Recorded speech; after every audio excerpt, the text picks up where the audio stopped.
Hey guys, there's a really great new report out from System 1 about something called compound creativity. And it's talking about the idea that your creative and your brand building is most successful when it is consistent in terms of the creative messaging. This doesn't necessarily mean you're using the same creative over and over. A really great example of this is Geico. Geico has a bunch of different types of commercials, even featuring the gecko and a few other instances like the caveman, but the actual messaging at the end of it is 15 minutes could save you 15% or more on your car insurance. So it's consistent in terms of the messaging, but the creative itself might be changing. One of the things that System 1 found is that compound creativity works best when you actually stick with the same agency of record over a long-term relationship. They have some case studies in there talking about Tide, for example, and their brand, which has stayed really consistent in terms of a visual identity over time, as well as the creative that they do. And they have stayed with the same agency over many, many years. So compound creativity is really an awesome concept. And when we see brands that consistently have different ad campaigns with different ad messaging, it's kind of like they're throwing spaghetti against the wall and seeing what sticks. It's usually not a recipe for success. When you see brands that are switching their agency of record every other year or every 5 years even, what you're going to see is inconsistent approaches to their creative and their branding over time, and it doesn't result in what they call compound creativity. So look at the brands that have been around a really long time and look at their agency relationships. Check out the report. I'll link to it in this video so you can see it. You have to download it. It's gate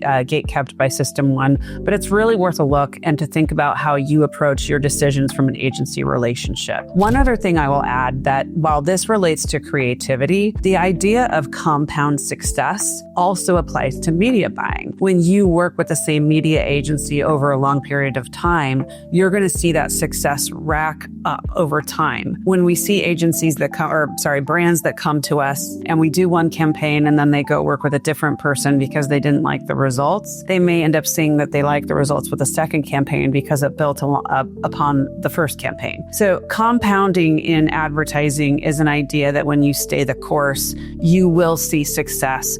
You have to be patient. This is something we preach to our clients all the time and really start to set expectations of how long it will take before they see success. But it goes all the way back to when you are building brand messaging, really staying the course with what you choose is going to lead to success in the long term. So check it out. I'm curious to hear your thoughts.